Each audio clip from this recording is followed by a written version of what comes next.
Elena is 32 years old. She earns $75,000 a year. After years of saving, she finally has $60,000 sitting in her bank account. Across town, David is also 32. He earns the same salary. He saved the exact same amount. They're standing at the same financial starting line. They both believe they've reached the moment where their money is finally going to start working for them. What neither of them realizes is that passive income isn't actually passive. It just sends the bill in different ways. Elena takes her $60,000 and puts 20% down on a $300,000 duplex. At a 6.5% interest rate, her mortgage, property taxes, and insurance add up to $1,916 every month.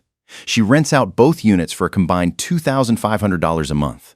On paper, she's making $584 every month. The math looks beautiful. She posts a picture holding the keys. Friends congratulate her. Comments fill up with things like, "You're building wealth," and "I need to get into real estate." For the first time, she feels less like an employee and more like an investor. David does something far less exciting. He puts the same $60,000 into a globally diversified S&P 500 ETF. Then he sets up an automatic investment of $400 every month. The next week, he checks his account. It's up 1.2%. He closes the app. At a dinner party, someone asks what he's been doing with his savings. He tells them. The conversation dies almost immediately. No one asks another question. Nothing about his strategy looks impressive. Nothing about it feels glamorous. It just feels responsible. 4 years pass. 48 months have a funny way of stripping away first impressions. This is where the real investment starts. Not because the numbers change, because the friction arrives. For Elena, it starts on a Tuesday in November. The main sewer line collapses. The repair bill lands at $9,400. Out of pocket. 6 months later, one tenant breaks the lease. The unit sits empty for 45 days. That's $1,875 in lost rent. Then comes another $400 for deep cleaning before someone new can move in. Her monthly profit, the number that looks so clean on the spreadsheet, disappears into plumbing, drywall, cleaning crews, phone calls, contractor schedules, and unexpected invoices. She isn't just collecting rent anymore. She's coordinating repairs, answering tenant messages, scheduling inspections, reviewing estimates, following up with plumbers who promised they'd arrive yesterday. She thought she'd bought an investment. She also bought a second job, one that doesn't pay by the hour.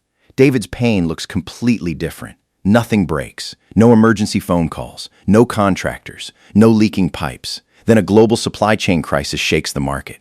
Over 6 brutal weeks, stocks fall hard. His portfolio drops 28%. He watches roughly $30,800 disappear. That's not just a number on a screen. That's months of work, years of saving. He opens the app every morning, hoping things have turned around. They haven't. His brain starts screaming the same message every investor eventually hears. Sell. Just make it stop. His investment demands almost none of his time, but it demands every ounce of his emotional discipline. Here's what's actually happening beneath the surface. Elena and David aren't just buying different investments. They're using completely different wealth-building engines. Elena is using leverage. She only invested $60,000, but she's controlling a $300,000 property. That's $5 of real estate for every $1 she actually contributed. If that property appreciates by just 4%, its value increases by $12,000. On her original $60,000 investment, that's a 20% return. Leverage magnifies gains. It also magnifies responsibility. The larger asset comes with larger maintenance, larger liabilities, and larger demands on her time. David is using compounding. His investments earn returns. Then those returns begin earning returns of their own. There's no debt accelerating the process, so the beginning feels painfully slow.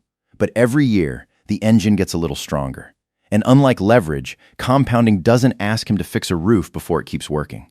Now fast forward to year 15. This is where the math finally tells the whole story. Elena's duplex is now worth $450,000. Over the years, she's steadily paid her mortgage balance down to $170,000. Her equity has grown to roughly $280,000. On paper, she's built remarkable wealth. But paper doesn't pay utility bills. Across those 15 years came property taxes, 2 brand new HVAC systems, tenant turnover, repairs that never seemed to happen at convenient times, and inflation quietly pushed every maintenance bill higher than the last. Her cash flow never exploded. It mostly kept pace with the growing costs of owning the property. She's wealthy. But much of that wealth is trapped inside the walls of a duplex. David's account tells a quieter story. His original $60,000 never made headlines. Neither did the automatic $400 deposits he kept making every month.